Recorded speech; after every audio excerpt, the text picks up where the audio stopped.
ચોક્કસ. અહીં પ્રશ્નો અને જવાબોની વિગતવાર સમજૂતી આપવામાં આવી છે. 55 મનોવૈજ્ઞાનિક કસોટીનો ઉપયોગ કરનાર માટે નીચેનામાંથી કયા મૂલ્યોમાં આસ્થા એક સંઘર્ષની સ્થિતિ ઉત્પન્ન કરે છે? જવાબ ડી, એ અને સી. સમજૂતી: વ્યક્તિગત જીવન ગુપ્તતા અને સ્વતંત્ર વૈજ્ઞાનિક સંશોધનનો અધિકાર.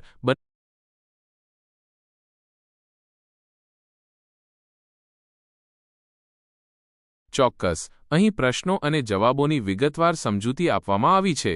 55 મનોવૈજ્ઞાનિક કસોટીનો ઉપયોગ કરનાર માટે નીચેનામાંથી કયા મૂલ્યોમાં આસ્થા એક સંઘર્ષની સ્થિતિ ઉત્પન્ન કરે છે? જવાબ ડી, એ અને સી. સમજૂતી: વ્યક્તિગત જીવન ગુપ્તતા અને સ્વતંત્ર વૈજ્ઞાનિક સંશોધનનો અધિકાર બંને મૂલ્યો સંઘર્ષની સ્થિતિ ઉત્પન્ન કરી શકે છે. 56 નીચેનામાંથી કઈ ઘટક વિશ્લેષણ પદ્ધતિ દ્વિઘટક વિશ્લેષણ પદ્ધતિ છે? જવાબ એ. બર્ટની સરળ યોગ પદ્ધતિ.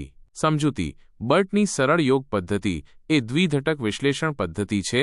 57 કોઈ કસોટીના કુલ પ્રસરણમાંથી સામાન્ય પ્રસરણને બાદ કરવાથી જે પ્રસરણ રહે છે તેને શું કહે છે?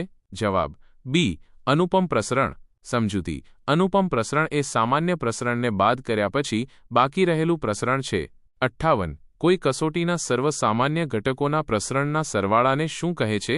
જવાબ બી. સમીપવર્તી પ્રસરણતા કમ્યુનાલિટી. સમજૂતી: સમીપવર્તી પ્રસરણતા એ સામાન્ય ઘટકોના પ્રસરણનો સરવાળો છે. 59 નીચેનામાંથી કોને ગટમેન સ્કેલિંગ પદ્ધતિ કહે છે?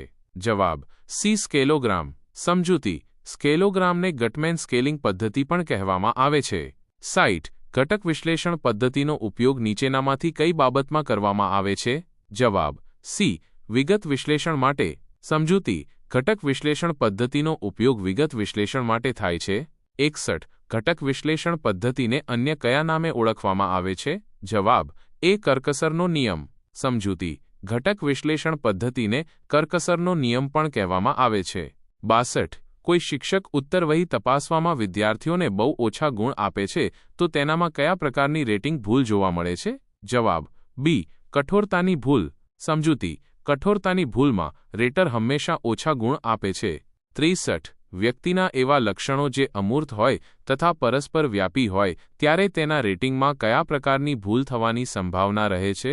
જવાબ સી. સમરૂપતા ભૂલ. સમજૂતી: સમરૂપતા ભૂલમાં રેટર બધા જ લક્ષણોને એક સમાન માને છે. 64 ગેસ હુ રેટિંગ ટેકનિક કોના દ્વારા વિકસાવવામાં આવી છે? જવાબ એ. હાર્ટશોન તથા મે. સમજૂતી: ગેસ હુ રેટિંગ ટેકનિક હાર્ટશોન તથા મે દ્વારા વિકસાવવામાં આવી છે. 65 કોઈ વ્યક્તિ દેખાવડી છે તો તેનું મૂલ્યાંકન પ્રમાણિક, હોશિયાર, માયાળુ તરીકે પણ કરવામાં આવે તો મૂલ્યાંકનમાં કયા પ્રકારની ભૂલ થઈ કહેવાય? જવાબ સી. Hello effect. સમજૂતી: હેલો ઇફેક્ટમાં એક લક્ષણના આધારે અન્ય લક્ષણોનું પણ મૂલ્યાંકન કરવામાં આવે છે.